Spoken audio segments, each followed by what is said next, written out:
하나님이 이제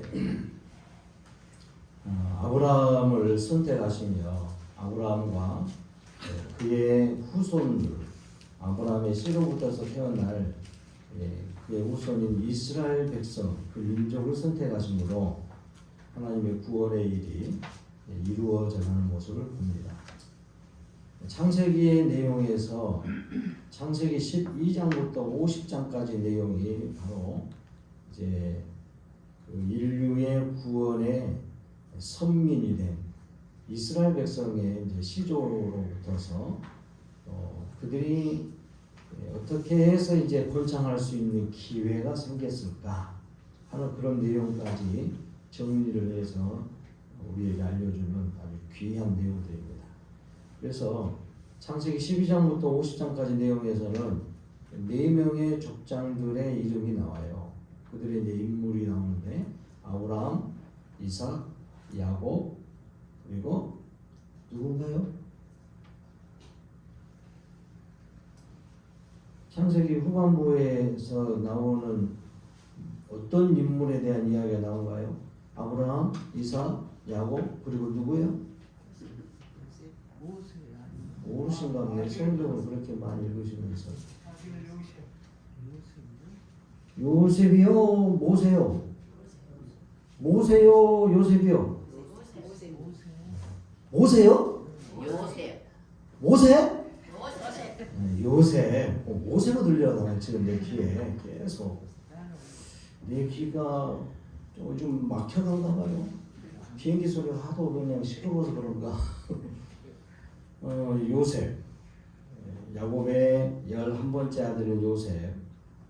요셉은 이제 뭐 꼭 굳이 족장이라 하기는 그렇습니다만은, 그래서 하나님을 이렇게 부를 때에 이스라엘 백성들이 후대에 그 후손들이 그렇게 부르죠. 아브라함의 하나님, 야곱의 하나님, 이삭의 하나님, 그리고 야곱의 하나님. 요셉의 하나님이라고는 안 불러요. 아마도 이스라엘 백성들의 조상의 시조들이 대표적인 인물이라 그렇게 이제 부르는 것 같습니다. 근데 그게 이제 요셉이라는 사람이 끼어 있어요. 그런데 이삭 이후에 창세기 12장 이후에 이삭이 난 이후에 27장 이후부터서 50장까지 사실상은 거의 야곱 이야기입니다. 야곱의 아들들 이야기가 나온 거 그것까지 끼면 요셉의 이야기라기보다는 요셉의 이야기를 하면서 야곱을 말하는 거예요. 야곱 사실상. 그러니까 창세기의 후반부의 내용들이 대부분이 다 야곱의 이야기입니다. 자, 하나님은 아브라함을 부를 때에 아브라함은 하나님이 그렇게 명령하시고 약속의 땅으로 가라 할 때에 뭐 여러 가지 뭐 토를 달면서 꼭 제가 가야 됩니까? 꼭 그렇게 해야 됩니까? 이런 말을 했어요? 안 했어요? 안 하고 그런 부분이 없었죠. 그런 이야기 전혀 없었습니다. 그냥 가라 하니까 가고 또 가라고 한 그 가나안 땅에 머물러 있으면서 자기가 상황 판단해가지고 야, 하나님 나 그냥 이렇게 할게요. 그러면서 하다가 하나님이 그런 과정 속에서도 아브라함을 어때요? 다시 가나안에 또 하나님의 약속에 거기에 머물러 있게끔 꾸준히 하나님 아브라함을 이끌었어요. 아브라함이 처음부터서 뭐 토달고 뭐 반항하고 그런 것은 없었어도 처음부터 믿음이 좋았던 건 아니다 이 말이에요. 가나안 땅으로 갔어요. 그것까지 좋아. 근데 좀 힘들고 어렵다 하니까 이집트로 가고 가나안 땅 있으라고 했더니 자꾸 딴 데로 가고 있어요. 그리고 자기 아내 사라를 통해서 아들을 갖게 할 거라고 했는데도 불구하고 못 믿겠다는 거예요. 자꾸 딴짓 하잖아요. 아브라함이 처음부터 믿음은 좋은 건 아니었다 이 말이에요. 그런데 아브라함을 하나님께서 믿음의 조상으로 만들어 주신 거예요. 이스라엘의 시조이기도 하면서 그 먼 후대에 예수 그리스도를 통해서 세워진 교회를 기반으로 해서 교회에게 향해서 믿음의 조상이 되게 하신 겁니다. 그러니까 온 세상을 향한 믿음의 표본으로 아브라함을 주신 거예요. 근데 그 아들 이삭은 어쩌던가요? 이삭도 아버지하고 별반 다를 게 없어요. 블레셋의 근방에서 살고 있으면서 블레셋 사람들이 왜 우리 땅에 와가지고 네 양을 키우면서 우리 땅에 있는 우물을 네가 쓰냐? 아니 우리 아버지가 판 건데. 그래도 우리 땅에 있어. 여기 물 여기 쓰지 마. 저리 가. 그러니까 알았어 갈게. 그리고 가가지고 다른 데서 또 자기 아버지가 파는 우물을 다시 파. 그러면 또 블레셋 사람들이 와가지고 여기도 우리 땅이야. 그러니까 어때요? 쓸데없는 소리 하지 마 그랬어요? 누가 네 땅이라 해? 여기 내가 찜해놓은 곳이야 그랬어요? 절대 반항 안 했죠? 그럼 어떻게 했어요? 알았어 또 가. 아브라함의 그 모습을 이삭을 통해서 다 보고 있어요. 근데 이 두 사람의 그 모습만 봐도 우리 그리스도인들은 사회적으로 어떻게 살아야 될 것인가 하는 것들을 볼 수가 있어요. 여러분 이제 그리스도인들은 더더욱이 그리스도인들은 내가 믿음 안에서 하나님의 거룩한 백성 됐다 하고 더 풍성한 교회의 성도라 하면 옆집에서 누가 내 한 평 너 땅을 우리 땅인데 왜 한 평 되는 이 땅을 가져가 버려? 왜 이쪽에다가 뭐 전화다니요? 왜 이쪽에다가 당신 짐을 이렇게 쌓아놓어요? 그럼 뭐라 해야 돼요? 뭐라 해야 돼요? 여러분들 어떻게 하실래요? 치워드릴게요. 없어 그런 사람. 다니지 말어. 그러면 어떻게 해야 돼? 안 다녀야지. 그 길에 그밖에 없는데. 그럼 사정해야지. 싸우지 말어. 안 싸움도 싸우지. 배고파게 터지게 없기. 백박 터지게 싸워야 돼요? 가진 거고. 그저 어디가 요 당신 땅인 게 당이죠. 그렇게 말해도 봐봐. 이렇게 말씀하시잖아. 우리의 본성이 그래요. 본성이.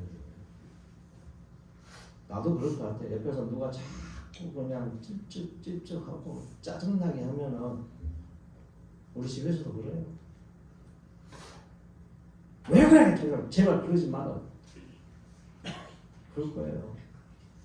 근데 아브라함과 이삭은 대항하지도 않아. 이게 하나님의 백성들이다 이 말이에요. 근데 오늘날요 이렇게 산다는 것이 쉬운 일이 아닙니다. 이게 믿음의 삶이거든요. 여러분 이게 믿음이에요. 목사님 뭔 말씀하세요? 정당하고 정의로운 일에 대해서 목소리를 높여가지고 싸워야죠. 대통령이 엉뚱한 짓 하고 있으니까 가서 그냥 시위하면서 대통령 물러가라 하고 다른 사람 세우겠다 하고 해야죠. 그러면서 어떤 국회의원이 내 마음에 드는 국회의원이 우리 집안의 사람이 우리 학교 다녔던 출신이 우리 지역에 있는 사람이 국회의원 됐다 해가지고 봉투 하나 딱 주니까 다 받으면서 내가 찍어줄게 그러고 있으면서 4월 10일 날 좋은 인물 잘 선택하십시오. 나를 살릴 만한 사람. 어떻게든지 자기 권력을 탈환하고 그걸 지키려고 하는 그래서 부정한 방법, 비리를 가지고 있는 사람, 이런 사람 세우지 말고 이런 사람이면 우리가 괜찮겠다. 이런 사람을 잘 판단해야 돼요. 우리 지역은 무슨 당이니까 파란 색깔 당이니까 무조건 파란색에다 찍어. 그게 아니라 이 말이에요. 그러면 그걸 이제 판단하셔야 돼. 이제는 좀 더 성숙해져야죠. 딴 말로 나오는 것 같은데 우리는 그리스도인들은 아브라함이나 이삭의 그 모습들을 많이 닮아야 됩니다. 근데 야곱은 좀 다릅니다. 야곱의 모습은 어떻게 다르냐? 하나님은 야곱을 이 땅에 있게 만들 때에 이삭과 리브가에게 뭐라고 말씀하셨습니까? 네 태중에 있는 아이가 두 민족인데 두 국민이 있는데 이 두 아이들이 태중에서부터 싸운다. 되게 싸우고 있어요. 그래서 탄생할 때 출생하는 순간에도 뒤에 나온 녀석이 앞에 나온 애를 발뒤꿈치를 잡고 나오는 거야. 태중에서도 얼마나 싸웠는지 아마 니부가가 10달 동안 되게 배가 아파가고 힘들었을지도 몰라. 되게 뱃속에서부터 시끄럽게 만든다고. 제 아내는 그렇게 하지는 않은 것 같은 말은 어째 나와가지고 1분 차이 난다고 그거 가지고도 형이라고도 안 부르고 그래 그 정도 가지고 뭘 그래 뭐 1분 뭐예요? 1년 먼저 태어난 누나한테도 야 너 그러더라고. 누나라도 안 하고.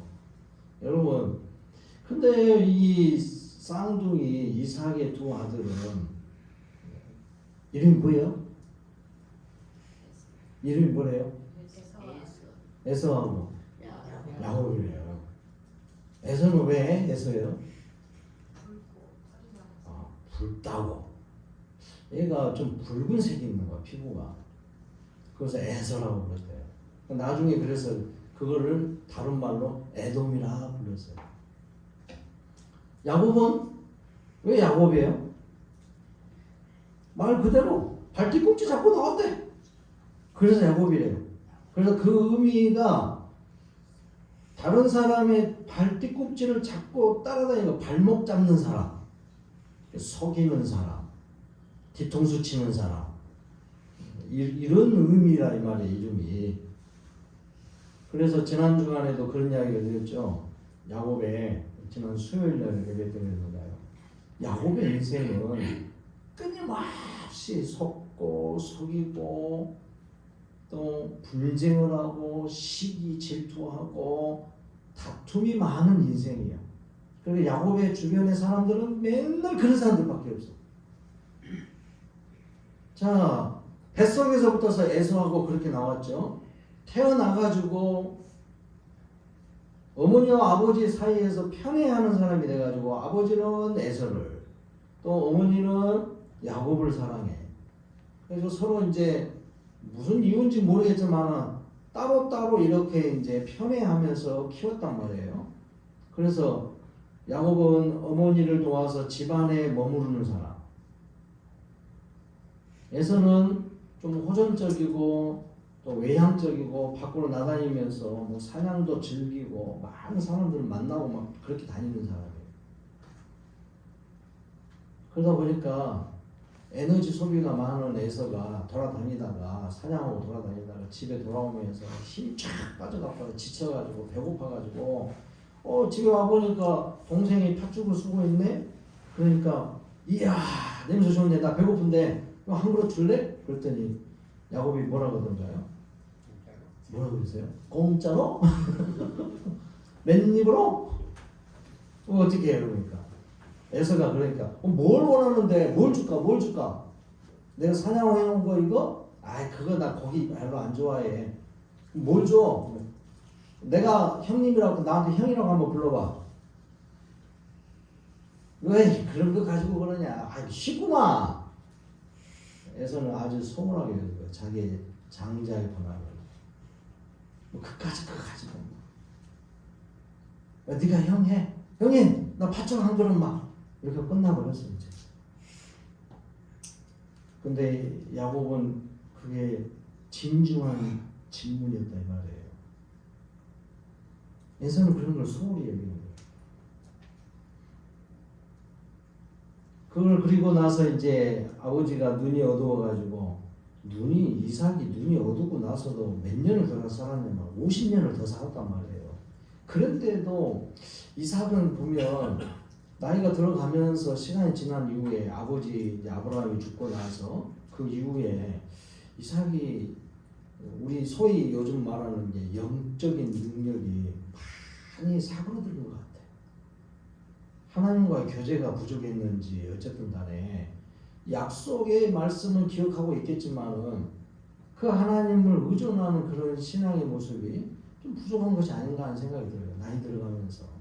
그러니까 눈이 어둡다 해가지고 앞으로 자기 인생은 그냥 금방 하나님 나를 데려가실 것 같다는 생각을 해가지고 50년이나 더 살았으면서 그래서 좀 너무 빠르게 이렇게 상속을 하려고 했던 것이 아닌가 하는 생각도 들어요. 다 줄 테니까 나 눈도 어둡고 그냥 나 아무것도 못하니까 니들이 알아서 해 그러면서 빨리 상속을 했는지도 모르겠어요. 그래서 축복을 해주겠다고 상속을 해주겠다고 하는 그 순간에 니부가 그 소리를 듣고 야곱 옆에 있는 어머니가 이 일을 벌인 거예요. 이 녀석이 태어날 때부터서 발뒤꿈치 잡고 태어나면서 하나님은 분명히 나중된 자가 먼저 될 것이라고 했는데 그래서 나중된 자가 큰 자가 나중된 자를 섬기리라고 했는데 야곱이 반드시 이래야 되는데 그럼 이걸 이루어야 되는데 어머니부터서가 이상해. 야곱 옆에 있어서 물이 들었는지 모르지만 뱃속에서 야곱을 그렇게 갖고 있다가 태어나게 해서 그런지 모르겠지만 이상해. 야곱 같은 성격이 되고요. 그걸 가로챈단 말이에요. 그러고 나서 이제 두 아들이 한날 동시에 그냥 다 잃어버릴 것 같고 두려움에 쌓여가지고 자기 남편에게 가가지고 야곱 얼른 저기 그 장가들게 해야 되는데 상속도 받았으니까 장가들게 해야 되는데 여기 이 땅에 있는 그 여자들은 안 되겠어. 가나안 땅에 있는 여자들 해쪽 속의 그 여인들은 되게 안 돼. 누가 그렇게 했던가요?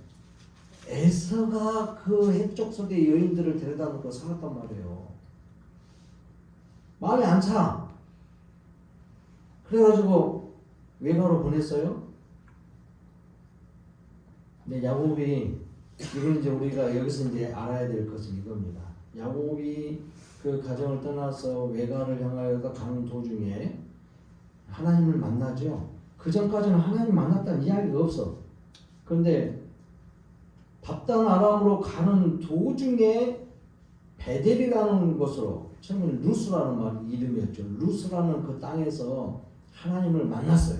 그래서 내가 여기서 하나님을 만났다. 여기가 바로 하나님 계시는 곳이구나. 하나님이 어디도 계세요?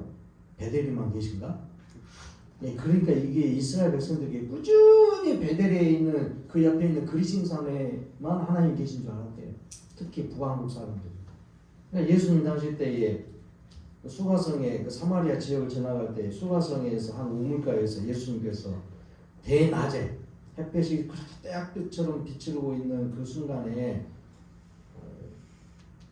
우물에 앉아 계실 때에 한 여자가 와가지고 우물물을 길러가려고 왔어요. 그 여인과 대화 속에서 그랬잖아요. 그 여인은 한번 보니까 유대인 같은데 우리 하나님을 예배하는 곳, 그래서 메시아가 오실 곳이 우리 북쪽 사람들, 사마리아 사람들은 여기 그리심산에서 있을 줄 알고 있고 베델이라는 말이에요.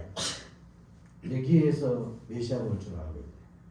그런데 남쪽에 있는 유대 왕국 사람들은 저 남쪽 사람들 유대인들은 저기죠. 그 예루살렘의 성전 거기로 오실 걸로 알고 있죠. 그런 이야기가 있는 것처럼 역사 이래 이곳이 베델이 그런 곳이 된 거예요. 야곱이 하나님을 만난 장소. 그런데 하나님이 야곱에게 먼저 만나고 나서 바로 그 환상 가운데 꿈속에서 뭐라 그러시냐면 오늘 이 주보에다도 기록해 놨습니다. 28장 13절에서 15절 말씀에 한번 제가 읽어드릴게요. 또 본즉 여호와께서 그 위에 서서 이르시되 나는 여호와니 너의 조부 아브라함의 하나님이요 이삭의 하나님이라. 네가 누워 있는 땅을 내가 너와 네 자손에게 주리니 네 자손이 땅에 티끌같이 되어 네가 서쪽과 동쪽과 북쪽과 남쪽으로 퍼져 나갈지며 땅의 모든 족속이 너와 네 자손으로 말미암아 복을 받으리라. 내가 너와 함께 있어 네가 어디로 가든지 너를 지키며 너를 이끌어 이 땅으로 돌아오게 할지라 내가 네게 허락한 것을 다 이루기까지 너를 떠나지 아니하리라 그랬습니다. 그리고 나서 야곱이 눈을 딱 뜨고 나서 뭐라고 하냐면 여기가 하나님이 계신 곳 하나님의 집이구나. 그래서 벳엘 그랬어요. 그러고 나서 뭐라고 한 줄 아세요? 자기가 하나님 앞에 기도하면서 하나님이 내가 저 외가에 갔다가 이 땅으로 우리 부모님 계신 곳으로 다시 안전하게 돌아오기까지 지켜주신다면 하나님은 나의 하나님이 되고 내 하나님 앞에 11절을 드리고 내가 여기에다가 하나님이 계시는 하나님이 거할 수 있는 좋은 집을 지어드리겠습니다 하고 이제 기둥을 딱 쌓고 돌덩이 자기가 베개 베고 잤던 돌덩이를 쌓아놓고 거기다 이제 거기서 기도를 했다 이 말이에요. 하나님 앞에 서원을 한 거예요. 자, 하나님이 먼저 약속을 하셨습니까? 아브라함이 기도해서 하나님이 말씀하셨습니까? 하나님이 말씀하신 약속하신 이 내용이 축복의 내용이 복의 내용이 야곱이 기도를 해서 약속을 하신 거예요? 아니면은 하나님이 말씀하시니까 얘가 야곱이 하나님을 만났다 해가지고 그렇게 서원 기도를 한 거예요? 둘 중에 1번 하나님이 먼저 약속하셨다. 2번 야곱이 서원 기도하니까 하나님이 약속하셨다. 하나님. 그러죠? 그런데 우리는 자꾸 딴 생각을 하고 있어. 야곱은 이미 하나님이 말씀했잖아요. 내가 그렇게 하려. 그러면 아멘 하면 되거든. 야곱의 성격이 이런 성격인 거예요. 자꾸 돌다리를 두드려 보는 거예요. 의심 많은 사람이야. 꼭 그래야 됩니다. 약속을 또 재차하는 거예요. 그 인생이 그러잖아요. 딱 보십시오. 고향에 왔어. 아니 외가에 왔어요. 외가에 와가지고 어떤 사람을 이게 이제 물어보니까 여기가 어디다요? 그러면서 나반이라는 사람 아십니까? 하고 물어보니까 그 사람을 누군지 모르겠어. 여기가 그 사람의 성이요, 그 도시요, 마을이요. 이 사람이 이 동네 유지. 그러면 저기 곧 있으면 저기서 그분의 딸이 양들을 데리고 와서 여기다 우물에서 물을 마시게 할 거예요. 아 그러냐고. 근데 대체는 딱 오네. 뭐 저분이요 저분이 저 딸이구만 둘째 딸이네. 아 그러면 얼른 가서 저 우물 물고 우물 막아 있는 그 뚜껑 열어가지고 물을 줘야 될 거 아니냐고. 기다리라고. 다른 사람들까지 와가지고 한꺼번에 해야 돼. 그래 알았어 그러면 내가 할게. 그러고 가가지고 아니 야곱이라는 사람은 이런 사람이다 이 말이에요. 자기가 생각나는 대로 주변 사람 생각하는 사람이야. 그리고 나반의 집에 가가지고 나반 집에서 머무르면서 열심히 일해가지고 라헬을 자기 아내로 삼고 싶은 마음으로 7년을 열심히 일하죠. 근데 열심히 일하는데 야곱 옆에 있는 사람은 반드시 또 그런가 모르겠어요. 그래 물들어 사람들이. 여러분들은 그리스도의 그 성품으로 여러 사람들에게 좋은 영향력을 끼치시기 바랍니다. 여기 여러분들 저 동네 친구분들 3명 이상 되신 분 손들어 보세요. 동네든지 어디든지 내 인생 가운데 그래도 친구는 3명 이상 있다. 별로 없네. 네, 그런다면서요. 세상 사람들 하는 말이 그래도 친구가 3명은 있어야 되지 않냐. 그렇지 않다면은 나 혼자 사는 거예요. 아니면 많은 주변 사람들에게 별로 좋은 영향을 끼치지 못한 사람들이에요. 그리스도인들은 모두가 친구가 돼야 돼. 모두가. 야곱이 그런 성격 때문에 주변에 모이는 사람이 별로 없었는가 봐. 어쨌든 이 야곱이 자기 외삼촌 집에서 열심히 일해가지고 아내들도 낳고. 근데 이제 아내들도 또 문제야. 두 아내를 얻고 또 그 두 아내의 정실 부인들의 여종들까지 취하면서 자녀를 많이 낳네요. 근데 자녀를 낳는 순간순간마다 그 아내들의 다투는 모습을 보십시오. 이상해. 야곱의 주변의 사람들은 왜 이런가 몰라. 그리고 재산을 증식하는 과정에서도 아내 다 얻고 아들도 잘 얻었어요. 이제는 그러면 내가 고향으로 돌아가긴 가야 되겠는데 그냥 애들만 식구들만 늘어나가지고 이렇게 가버리면 무일푼으로 돌아가게 되면 이제 고향에서 또 다시 시작한다든가 힘들 거 아니겠어요. 그럼 이제 재산을 좀 가져야 되겠다 하고 내 재산을 가져야지. 그래서 자기 외삼촌하고 거래를 하는데 뭐라 그럽니까? 양들 중에서 얼룩무늬, 점박이, 까만 거, 뭐 이런 것들만 이제 취한다는 거예요. 근데 대체적으로 그런 것은 별로 안 나는 거단 말이에요. 양들 가운데는 별로 없어. 염소라면 좀 이해를 해. 흑염소도 있고 얼룩무늬 염소도 좀 있으니까. 근데 양들은 좀 그렇기가 어렵다는 거예요. 그래서 뭐 신풍나무 가지, 버들나무 가지, 또 뭐지 살구나무 가지 껍질 벗겨가지고 열심히 막 그런 양들을 막 낫게 만들려고 그런 수를 벌여놓는데 이게 신통력이 있냐 이 말이에요. 그게 아무리 봐도 유전적으로 그런 일들은 전혀 없다 이 말이에요. 그거 많이 봤다고 해서 그럽니까? 모르겠어요. 우리도 저 아내하고 저하고 사이에는 좀 아주 멀리는 몰라도 쌍둥이가 있는 가정이 아닌데 희한하게 우리도 쌍둥이를 낳았단 말이에요. 근데 제가 전도사 때 보니까 교회마다 쌍둥이를 막 2쌍 이상씩으로 봤어요. 어떤 교회에서는 한 6쌍인가 봤어. 쌍둥이가 왜 이렇게 많은 줄 몰라. 청년들도 있고요, 중고등학생들도 있고요, 이란성 쌍둥이도 있고요, 뭐 초등학생들도 있고요. 되게 쌍둥이를 많이 본 적이 있거든요. 이게 희한해요.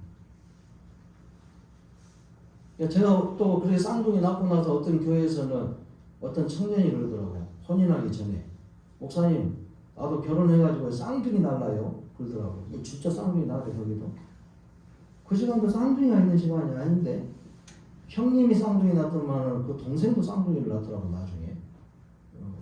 이런 영향이 있는지도 모르겠어요. 근데 아무튼 야곱은 자기 재산 증식하기 위해서 자기 수를 쓰면서 굉장히 열심히 부단히 움직였던 것 같아요. 하여튼 노력하고 집념이 강한 사람이 아무튼 간에 장자권 얻기 위해서도 얼마나 형을 그렇게 힘들게 했는가 모르겠어요. 그러고 나서 이 외가에 와가지고도 아내 얻기 위해서 그렇게 집념이 강해. 아무튼 재산 얻기 위해서도 얼마나 열심인지 몰라. 그러고 나서 이제 돌아오면서 또 외삼촌이 돌아가면은 다 뺏어먹지 않을까, 못 가게 하지 않을까, 괜히 또 혼자 생각을 해. 혼자 뭔가를 구상을 많이 하고 열심히 뭔가를 노력을 하는 사람이에요. 자기 혼자 머리를 많이 굴리는 사람이에요. 열심히 합니다. 그래서 야방도주를 하듯이 그냥 온 식구들하고 재산 다 데리고 팍 나와가지고 며칠을 걸려서 가버렸어요. 그래서 그때서야 어떻게 자기 외삼촌이 이제 뭐 양털 깎으러 어디 지역으로 갔을 때 그랬다고 하니까 그래가지고 그 사실을 알고 나서 열심히 또 쫓아와가지고 너 이렇게 할 수 있냐 서운하다. 근데 쫓아오는 도중에 누가 막아주시던가요? 아마 이거 잡혔으면 큰일 났을 거예요. 그 라반도 보통 사람이 아니거든. 야곱을 만나서 그런지 물이 들어가지고 보통 사람이 아니에요. 계산이 빠른 사람이 되어버렸어요. 그래가지고 막 정신혼미해가지고 화가 나가지고 이놈이 내 걸 다 가져가네. 그 라반의 그러니까 이제 외사촌 형제들이죠. 외사촌 형제들은 외사촌들은 뭐라고 합니까? 내 아버지 것을 다 가지고 도망가 버렸다고. 아버지 재산이네 다. 아니 야곱이 열심히 일해가지고 그 증식해 놓은 재산인데 그런 식으로 생각하는 거예요. 그러니까는 또 이제 야곱에 대하여서 대항하면서 쫓아오다가 하나님께서 막아주잖아요. 야곱을 건드지 말라고. 함부로 오지 말라고. 그래서 서운한 말은 하죠. 너 이럴 수 있냐? 야곱도 너무하긴 너무했어요. 그 사람의 성격이 왜 그런가 몰라. 그러고 나서 고향으로 돌아오는 도중에 이제 누가 두려운 존재가 된 거예요? 자기 형 에서가 두려움의 존재가 된 거예요. 그래서 그 두려움을 안정시키려고 여러분 우리가 이제 약복강에서의 많은 지금까지 저도 이제 이런 부분에 대해서 굉장히 그렇게 판단을 했었는데 약복강에서 하나님 앞에 이 두려움을 어떻게 해소하고 평안을 얻을까 하면서 하나님께서 보낸 사자를 또는 누구는 이제 하나님이라고 해도 그 하나님이 아니라 하나님 보낸 사자예요. 천사예요. 그냥 천사. 근데 그를 막 붙들고 내게 축복하시옵소서. 내게 축복해야만 됩니다 하고 끝까지 그래서 애걸복걸 해가지고 어떻게 복을 받고 그렇게 하나님께서 할 수 없이 주는 것처럼 그래서 성도들에게 기도를 하면 이렇게 해야 된다고 그렇게 가르친대요. 그게 아니라 이 말이에요. 지금 야곱은 절체절명의 상황이기도 하죠. 두렵죠. 지금 형이 어쩌면 나를 죽일 수도 있겠다. 자기가 해놓은 짓을 보면은 이건 가만히 있을 상황이 아니라는 거예요. 또 자기 형 에서를 생각하면 그렇지 않다는 혼자 머리에 이제 이렇게 굴리고 있어. 그래서 하나님께서 그 마음의 두려움을 없애주려고 하나님이 천사를 보낸 거라 이 말이에요. 제가 판단할 때 그래요. 그러니까 이 천사가 와가지고 야곱아 두려움 말라. 네 하나님 여호와께서 너를 지켜주신단다. 이 말을 하려고 그러는데 내게 축복하시옵소서. 당신이 떠나면 안 된다고. 내게 축복하시옵소서. 내가 이렇게 두려워 죽을 것 같습니다. 계속 그냥 할 말을 못하게 만들어. 그래가지고 천사가 아이 되게 말도 안 듣네. 내가 전해줄 말은 그게 아니라니까. 그래 하도 귀찮게 했는데 때려본 거예요 그냥. 그렇게 판단합니다 저는. 물론 열심히 있는 모습이 필요해요. 하나님께 막 간절함 필요한 겁니다. 그러나 그렇게 해서 받은 복이 아니라 자 아까 처음에 말했죠. 하나님이 야곱의 서원 기도를 듣고 내가 복 줄게 했어요? 아니면 하나님이 먼저 내가 너에게 복을 주겠노라 했어요? 먼저 복 주겠다고 했잖아요. 근데 야곱은 지금까지도 20년이 지난 이후까지도 하나님을 못 믿은 거예요 지금. 하나님의 도움이 있었다 하고 또 자기 외삼촌이 뒤쫓아와가지고 막 죽이려고 하는 상황에서도 하나님께서 막아주신 것을 그 이야기를 삼촌을 통해서 들으면서도 그리고 자기가 말을 했거든요. 우리 하나님이 나를 그렇게 지켜주신다고. 그러니까 당신은 외삼촌 당신은 나를 지금 막 그렇게 해가지고 내가 열심히 일해가지고 이 얻은 재산을 가지고 내가 부모님께 돌아가야 될 것 같아서 돌아가고 있는데 왜 외삼촌이 나를 그렇게 죽일 듯이 잡을 듯이 그냥 나를 쫓아옵니까? 그러니까 하나님께서 나를 막아주고 나를 보호해주고 당신에게 그렇게 말한 거 아니겠습니까? 하고 하나님이 함께 해주셔서 이렇게 되었다고 자기도 고백을 했단 말이에요. 근데 자기의 성원 기도 때문에 하나님이 복 주신 게 아니다 이 말이에요. 하나님이 먼저 약속을 하셨어요. 우리 하나님이 우리 인생들에게 하시는 말씀이 그거예요. 자기 형을 만나러 오는 순간에도 그렇게 두려움 속에서도 하나님이 먼저 약속하신 말씀을 토대로 해서 야곱에게 평강을 주신 거예요. 사람은요 범죄한 이후에 우리 인간은 하나님의 그 구원의 자리에 되돌아가려고 삶의 이 고난의 일들을 특히 이겨보려고 스스로가 여러 가지 방법들을 동원해가지고 열심히 합니다. 열심히 해요. 그러면은 이 땅 위에서 부유하게 살고 권력을 누리고 살고 뭔가 하면서 살 것이 잘 되고 하나님의 복을 주신 것처럼 알아. 특히나 그리스도인들이 이와 같은 내용들이 더 많아요.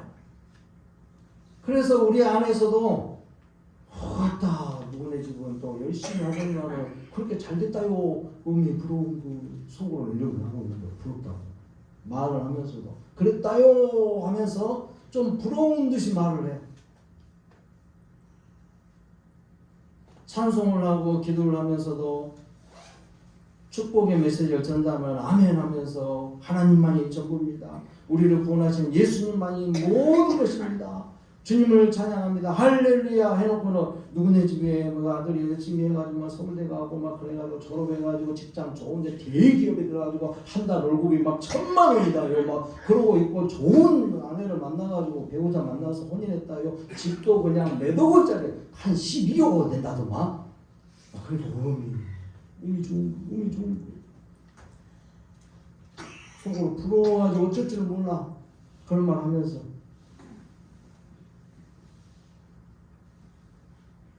세상에 대한 미련을 너무 많이 가져요.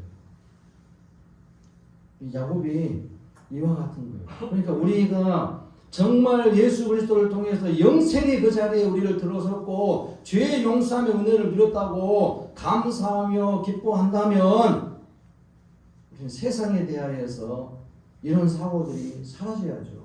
이게 믿음 없는 소리란 말이에요. 야곱이 끊임없이 그런 소리를 하고 다니는 거예요. 그래가지고 야곱이요 형을 만나는 과정에서도 그러죠. 하나님이 분명히 그랬다 했는데도 불구하고 뇌물을 줘. 뇌물을 형에게 미리 처음부터 해가지고 가져와서 때를 몇 대로 나눠가지고 보내 먼저. 그래서 에서가 야곱을 만나가지고 야 내 앞에 저 보냈던 그 때는 다 뭐냐? 그러니까 내 주님께 보내드리는 선물이다고 예물이다고 뇌물 주면서 똑같은 말이거든요. 뇌물과 예물이 같은 말이에요. 여기서 선물과 뇌물이 같은 말이에요. 같은 단어예요. 우리는 틀리죠. 선물 예물하고 뇌물하고 말이 다르잖아요. 구분이 되는데 이렇게 발전된 언어를 쓰고 있어요. 대한민국 사람들. 근데 여기 히브리 사람들 말은 똑같은 단어예요. 이게 헷갈려. 이것이 예물이요 뇌물이요. 근데 에서를 보면 그래도 에서는요 그 당시에 자기 그 부하들도 데리고 오는 거 보면은 그래도 꽤 괜찮게 살고 있는 상황이란 말이에요. 에서가 뭐 축복권을 못 받았다 해가지고 쫄딱 망해가지고 뭐 거지같이 사는 게 아니라 이 말입니다. 그 당시에 에서는 세일산 지역에 있는 호리족 속들이 사는 페트라라고 하는 곳 지금 아주 좋은 관광 명소로 돼 있어요. 안반 지역으로 세워져 가지고 있는 그 지역에 그 에돔족 속의 후손들이 나중에 거기를 거점으로 삼아 가지고 약탈을 하면서 살았던 사람들이에요. 그렇게 살았던 사람이 얼마나 많은 재물을 갖고 있고 얼마나 안전하게 평안하게 살겠습니까? 재산이 증식돼 가지고 많이 있죠. 에서는 그렇게 살았어요. 그러니까 에서도 못지않게 부유해. 중요한 것은 여기서 우리가 그런 물질의 모습을 보는 게 아니라 하나님의 약속이 어떻게 이어져 가는 거예요. 어떤 약속이요? 인류를 구원하시기 위한 하나님의 구원 역사가 어떻게 펼쳐져 가는가 하는 거죠.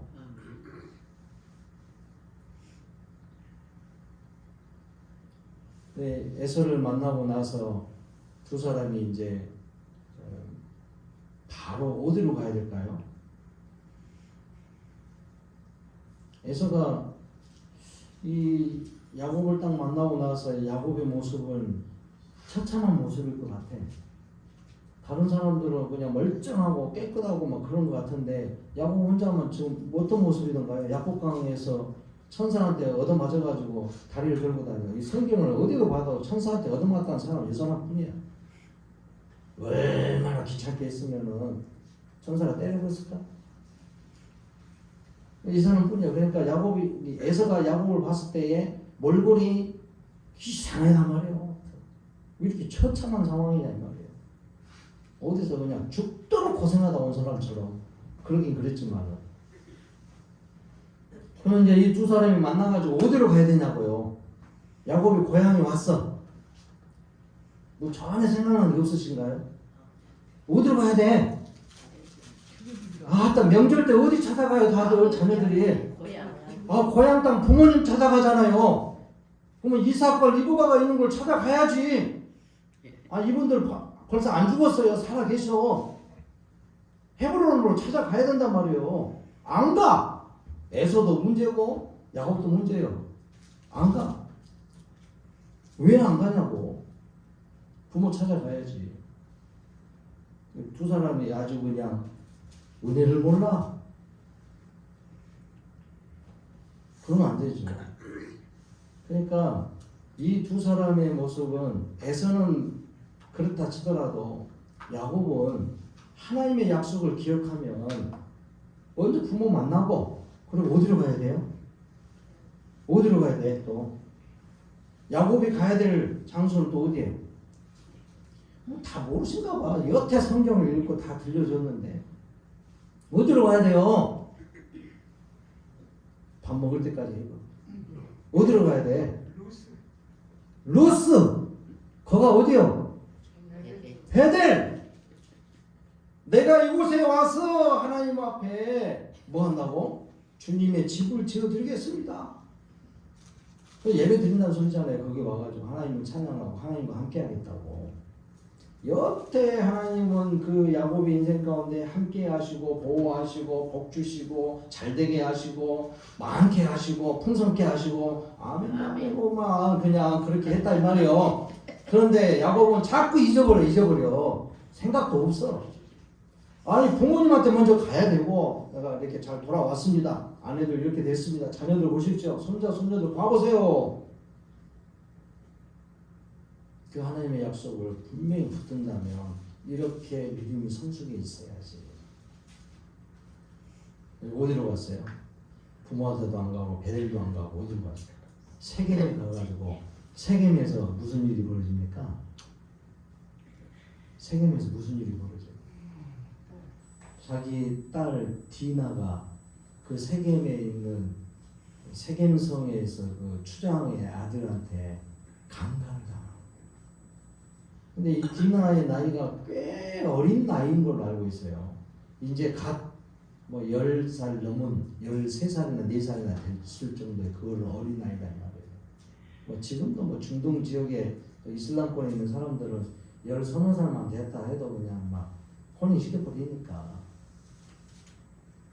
뭐 아내를 7명까지 가져도 뭐 괜찮다고 하는 그런 사람들이니까 아마도 그런 것 같아요. 이제 그 어린 나이에 하나 있는 여동생이 강간을 당했으니 그 오빠들이 얼마나 분개하겠어요. 자기 컨트롤을 하지 못하는 야곱의 아들들은 야곱 같은 사람들이에요. 그 아버지 그 자녀들이에요.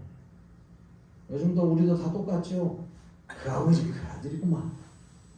그 어머니의 그 딸이구만. 그런 거예요.